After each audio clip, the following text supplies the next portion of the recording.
Hello,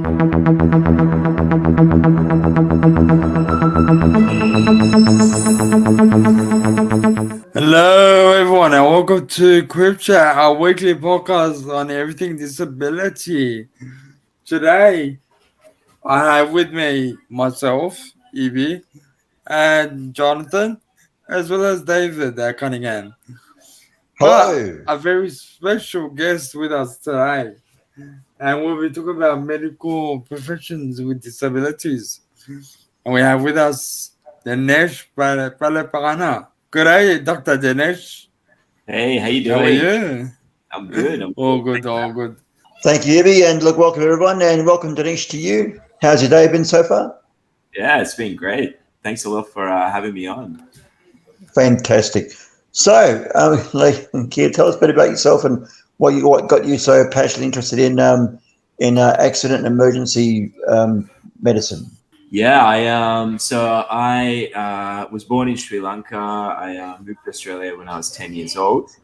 Then finished high school and did a degree in law, and ended up going to medical school because I had depression when I was studying law, and that got me interested in medicine because I started seeing a doctor.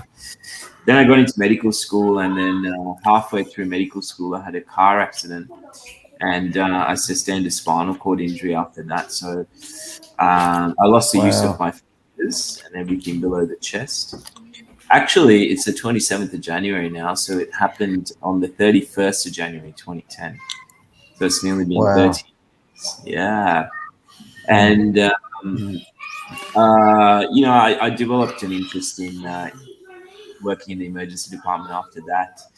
Um, Even before that, I had an interest in trauma and I suppose the acute side of medicine. But the injury, after the injury, I became even more interested, I suppose, after having an experience in it. But I love the job. It's really interesting, and the patients are amazing, and the work is fascinating. So I love every minute of it.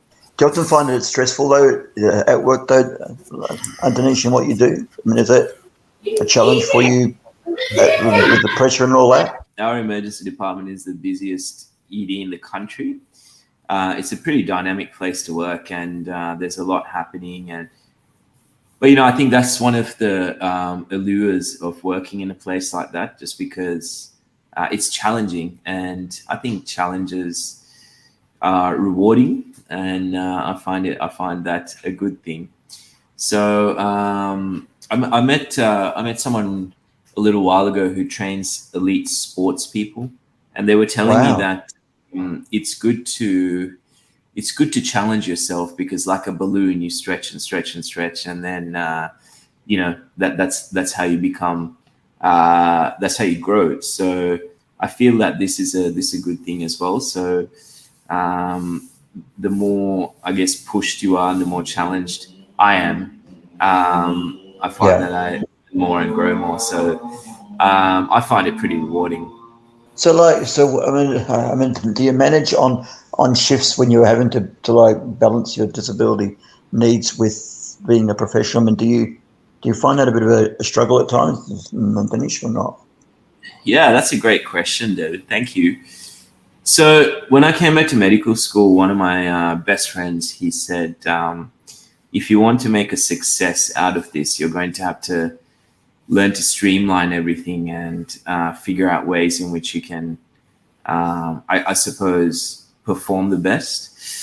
So Yeah. when I came back to medical school after the accident, I just worked out ways in which I can time everything, and I can plan everything, and I can have contingency plans for things, and I can just work things out, so everything becomes seamless around the spinal cord injury. And Yeah. that involved things like setting up the wheelchair the right way, and having shoes that I can wear for the whole day, and experimenting with different types of scrubs. When we're thinking about skin and temperature and all that sort of stuff. So For sure. um, Yeah. and even things like eating, because a lot of people with spinal cord injuries experience a drop in blood pressure after eating, or sometimes feel a bit dizzy. So I'm the same. I feel a little bit dizzy. So I even watch what I eat and time what I eat, just so I can perform at work the best. And so basically, so at times probably when your colleagues would have different responses too, right? I'm sure it'd be difficult to have to Yeah, like judge how people respond to you in the way you're on shift, because you got your co-workers and your colleagues and peers as well. Wouldn't that be right? They'd have different yeah. approaches to you, wouldn't they? My colleagues in the emergency department are amazing. They're really good, and I just Right. feel like a part of the team. And Yeah. the doctors and nurses and everyone, the radiographers, the environmental services, everyone is amazing, and I just feel like a part of the family. And similarly, many of the departments have been really good as I've worked in different ones in the hospital, but there have definitely been a select few, particularly senior staff outside of our emergency department in the past, that I've had some difficult conversations with. So that's I think by and large that's become less and less and less. And as we move forward more and as time goes by, it's become a lot better. Excellent. So I guess you'd be aware of all the difficulties and the obstacles in the health system for people with disabilities as well, would you? So how do you reckon the system actually would treat people with disabilities on the whole when it comes to public health and hospital system? Yeah, and that's why I think that's one of the reasons why we need to have people with disability within the system, because there's often a lack of understanding about what is required for a person with a disability when we're providing Yeah, health. And I mean, you guys would have all experienced the health system at one point or another, right? So, we have. Yeah, we certainly have. and we Yeah. all know the challenges. And even for me, right? Even when I was, even before I became a doctor, when I was a medical student, I've experienced so many different things.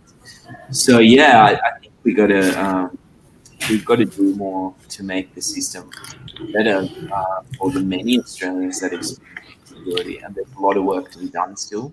Have you got any So questions, Evie? yeah.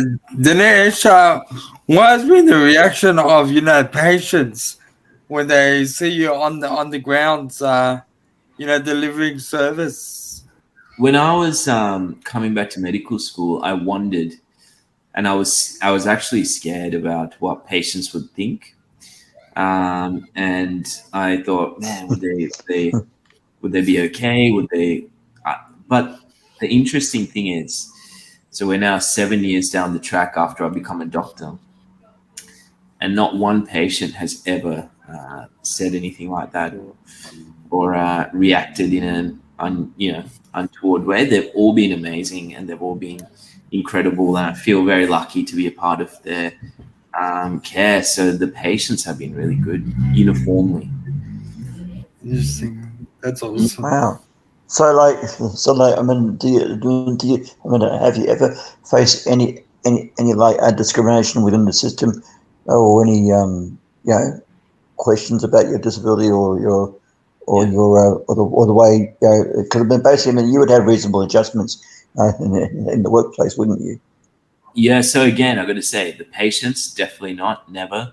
The system, yes, the system has been challenging. So when it came time to even get the job and start working as a doctor, when it came time to doing all that, even with certain specialties, when I was working through them, there were a lot of challenges in terms of adjustments. I mean, if you think about it, our emergency department, we see so many different kinds of patients, right? We see hundreds of patients every day, and not all of them require, I suppose, like procedures and things that you need fine motor skills for. I've learned how to hold a stethoscope. I've learned how to examine a patient. I've learned how to do all that. So there are a lot of patients I can see, so I just go to work and start seeing patients. And really, one of the main differences is that I use a wheelchair to do it, and I might not see patients that require complicated procedures, but most of the patients don't require that. Many patients just require an examination, and so I can do all that. And then I mostly do evening and night shifts because that just works better with the spinal cord injury and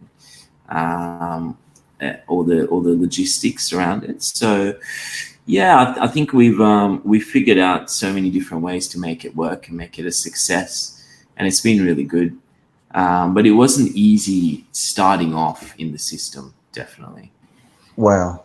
And you'd receive lots of support from your family too, wouldn't you? I mean, how's their approach towards you and and your career, what you've chosen to do with yourself? It's mainly, it's just been me and my mum since the accident, and then family.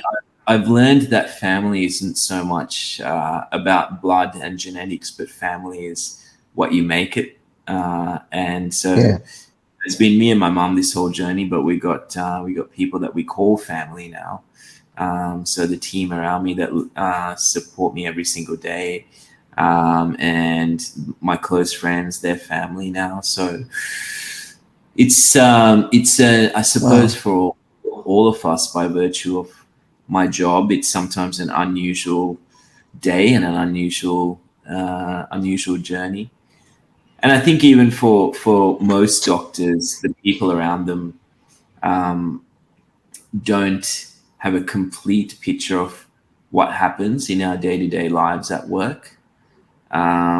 So in my situation, it's even more a bit different. But they're awesome, and I wouldn't be here without them. Fantastic. Are there times, Dinesh, where you actually wish you actually had your ability to walk again or not? And do you ever think about that?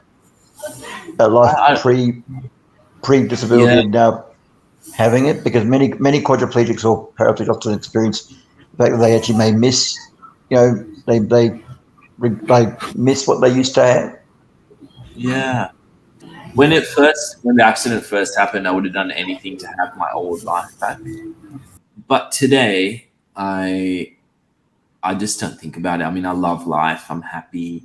I feel like, I feel very privileged, and I feel very fortunate, and I'm very thankful. And I think someone once told me that it's not about mourning the things that we've lost, but celebrating the things that we have. And that's the approach that I try to take to life. And at the same time, we're doing a lot of research around spinal cord injury, and where all that is happening as well. I think I'm still pretty lucky. I wouldn't be here chatting to you guys if it didn't happen. So Awesome. Correct, exactly. Yeah, Dinesh, working in the sector can be very stressful and anxious. And every day. So how do you manage all the stress and anxiety you face? I mean, like I said earlier, my perspective on that has changed. Like I find it to be pretty. I find that it helps me grow, and I find that it stretches me. So that challenge I find is pretty good, and I welcome it now. Everyone has different things that they do, right? Like when they get home, they might find different ways to chill out. So for me, it's actually ice cream and The Simpsons sometimes when I get home at night. So that's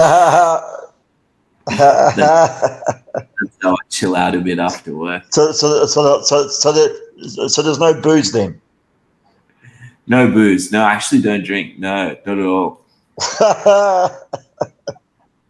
That is interesting. That's really, really good. Yeah. It's like Dinesh. So when you got your Order of Australia medal, was that an experience for you and a half? I mean, did you? And was that that must have been a moment for you, right? Yeah, it was incredible. It was so it was at the Governor General's house, and it just, I don't know. I think those moments kind of remind me that they kind of remind me to do more and to be better and to give more back for our community too, right? Like the community of people with disability. Like Yeah, we're all together and we're all trying to build a better life for all of us and to create more equity and better healthcare and all these things. So it just reminds me to work harder to do that, and that's what that moment was like for me. The actual ceremony wow. itself, it was just super nice, and I think that's what it reminds me. Super nice. That's a way to describe it, isn't it? Yep. 'Cause I mean, between us all here, Dinesh, I am slightly envious of that with you. You know, Thank you. it's a good thing to have, and I tell you, when you have it, people look up to you, don't they? They turn and go, "Oh, you got that." You go, "Yes, I'm one of them." I'm actually Always a good thing. I'm thankful to the people. I feel very, I'm so lucky to have. Yeah, I feel very lucky, and the other thing is, dude, Yeah, like, I wasn't born in Australia, but Australia has welcomed me, and I've grown up Right. here, and I've had healthcare and education, so I yeah, feel very lucky to be here. absolutely. It's a beautiful Yeah. country. And very true Ibby, role model for us. Ibby, any questions? I'm not. I'm just saying. Yeah. In regards to the challenges and obstacles that you face as a person with disability, how do you manage to overcome those? I think one of the things that I thought about very early on is that we have these barriers, and we might have people say what we can and can't do, and we might have these systemic issues and prejudices and whatever else, right? But what I've learned is that it's you get one shot at life. It's happening now, and there's no room for regrets. So I just wanted to try and make the most of this chance I've been given, and I wanted to try and make the most of it, and I didn't want to have any regrets down the track. So when there were challenges and obstacles, I just thought, I just got to give it my best, and I just got to keep trying, because I just don't want to have any regrets down the track, and that's how I approached it. I just didn't want to have any regrets, and I just kept going. So I didn't care if I tried and failed, but I just wanted to try. Trying is key. Definitely, it is. Yeah, especially for us all when we push forward for something. So would you have steps that you take, Dinesh, in actually planning your goals, what you want to achieve in your life? I mean, do you take it step by step, or do you just just like wing it and go and do something? What's your approach to that? Yeah, I mean, I knew that I wanted to graduate from medical school. Like I knew that I wanted to become a doctor because I love it so much and all these things. But these days, yeah, I think it's become more about how I can leave this world a better place and what I can do to contribute to um, you know, contribute to other people having a better life and our community having a better life and our world being better tomorrow. So it's become more and more about that. And whatever I can to do that is what's Yeah, most important now. I was listening to this interview with Neil deGrasse Tyson, and he said that that is his magic motivator. It's just that he wants to leave something that betters humanity. So that's what my motivation is these days. fantastic. So I guess you would have a vision then for how our hospital and health system could be better as well, don't you? In Australia, right? You'd have that vision, wouldn't you? Totally, totally. Because I think I think it needs to benefit the people. There are so many gaps, right? There are so many gaps, whether it be First Nations people, people with disability, refugees. Like there are so many. people that use the system that have gaps to access, Yeah, that have outcomes, and disability is definitely one of them. And I would love to see an accessible public health and hospital system for people with disability, where you can have excellent outcomes and excellent care, and even excellent things like good physical access and good individualized care that looks after needs, and a yeah, world where we expect a similar life expectancy and similar health outcomes, and that is what I would love to see, because we have the resources to do it. It's just about making it happen. absolutely. I agree with you totally, and of course we're all with you on that one. So would you have some advice there to give about for others with disabilities who are seeking to enter the medical profession? Would you'd have some things to say about that, wouldn't you? Yeah. I mean, medicine is a very broad church. There are so many different specialties. There's everything from emergency medicine to general surgery to radiology to general practice to psychiatry. So there are so many different areas in medicine that you can find a home in. It's just about finding, it's just about getting to a medical school that's supportive, and there are many in Australia and around the world that are starting to be great, and then going for it. But if you're thinking about it, I can tell you that I love this job. It's amazing. It's rewarding, and you won't regret it. And we need more diversity, and we need people with disability in medicine, because it's going to benefit the community of people with disabilities so much if we have more doctors with disabilities in this system. Agree, Yeah, totally.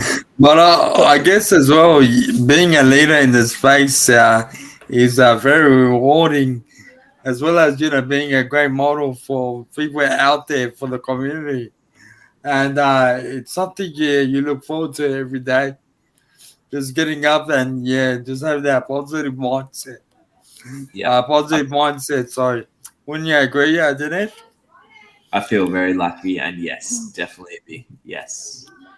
That's awesome. Awesome. Fantastic. So, final thoughts, Ibby and Jonathan. Yeah, Ghanaian, look, it's been an absolute honor to have you, Dinesh, on the show to share your wisdom and your knowledge and your expertise in the field. I myself, would never get into medicine.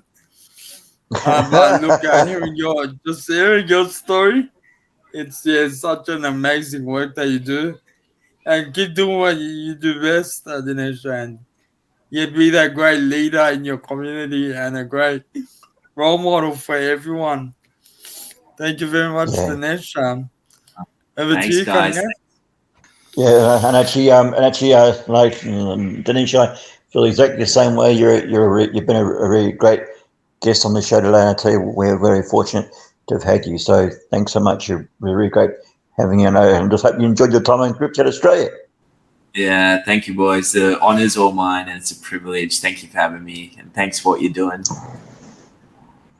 Thanks, Dinesh. And look, guys, that's the episode for this week. Please like and subscribe. Remember to click the episode for your likes. Those likes help us to get more publicity and promotion, etc., for ourselves. And we'll see you all next week. Thanks so much, Thank you, Evie, guys. Jonathan, and Thank Dinesh. you. Thanks so much, guys. I Thank you.